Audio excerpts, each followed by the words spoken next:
साथ भी सेहत भी। पंचामृता खाओ, हेल्दी जियो।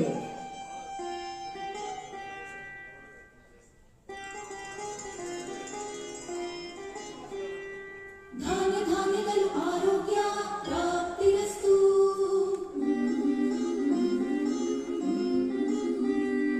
ಧಾನ್ಯ ಧಾನ್ಯಗಳು ಸೌಭಾಗ್ಯ ಪ್ರಾಪ್ತಿರಸ್ತು.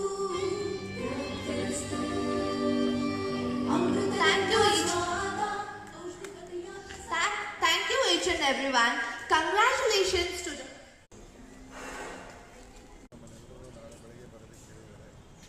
ಮತ್ತು ಏನು ದೆಹಲಿಯಲ್ಲಿ ನಿನ್ನೆ ಆದಂಥ ದೀರ್ಘ ಸಭೆಯಲ್ಲಿ ಏನೇನು ಚರ್ಚೆಯಾಗಿ ಏನು ತೀರ್ಮಾನಗಳಾಯಿತು ಅದ್ರ ಬಗ್ಗೆ ಕೂಡ ನಾಳೆ ಹೇಳ್ತಾರೆ.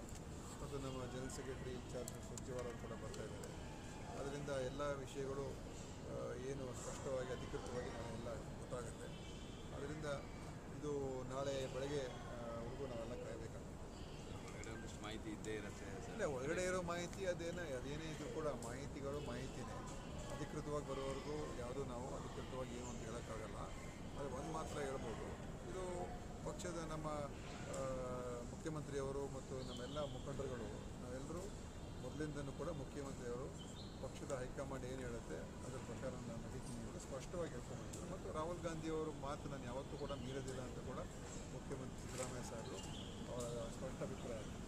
ಅದರಿಂದ ಈ ವಿಷಯದ ಬಗ್ಗೆ ಅನೇಕ ಬಾರಿ ಕಳೆದ 3 ವರ್ಷಗಳಿಂದ ತಾವು ಕೇಳ್ತಾನೆ ಇದ್ರಿ, ಏನಾಗ್ತಾ ಇದೆ, ಇದು ಬದಲಾವಣೆ, ಇನ್ನೊಂದು ಮತ್ತೊಂದು ಅಂತ ಚರ್ಚೆಗಳಾಗ್ತಾನೆ. ಆದರೂ ಅದು ನಮ್ಮ ಒಂದು ಸರ್ಕಾರದ ಒಂದು ನಡೆಯಲ್ಲಿ ಸರ್ಕಾರದ ಕಾರ್ಯಕ್ರಮಗಳು ಎಲ್ಲೂ ಕೂಡ ಗೊಂದಲ ಎಲ್ಲ ಒಗ್ಗಟ್ಟಾಗಿ ಕೆಲಸ ಮಾಡ್ತಾಯಿದ್ರು. ಸಿಹಿಯಾಗಿರುವಂಥ ವಿಷಯ, ಅವ್ರಿಗೆ ಆಕರ್ಷಣೀಯವಾದ ವಿಷಯ. ಆದರೆ ಯಾವುದೇ ಕಾರಣಕ್ಕೆ ಇದಕ್ಕೆ ಅವಕಾಶ ಕೊಡಬಾರ್ದು. ಯಾಕಂದರೆ ಸರ್ಕಾರಕ್ಕೆ ಒಳ್ಳೆ ಕೆಲಸಗಳು ಮಾಡ್ತಾಯಿದೆ. ಅಗತ್ಯವಾಗಿ ಈ ವಿಷಯಗಳು ಚರ್ಚೆ ಆಗ್ತಾಯಿತ್ತು. ಅದಕ್ಕೆ ನಿನ್ನೆ ಹೈಕಮಾಂಡ್ ಅವರು ಕರೆಸಿ ಎಲ್ಲ ವಿಷಯಗಳು ಮಾತಾಡಿದ್ದಾರೆ ಮತ್ತು ಸ್ಪಷ್ಟವಾದಂಥ ಒಂದು ಮುಂದಿನ ದಿವಸದಲ್ಲಿ ಏನೇನು ಕ್ರಮಗಳು ತಗೊಳ್ಬೇಕು ಅದನ್ನು ಕೂಡ ಅವರ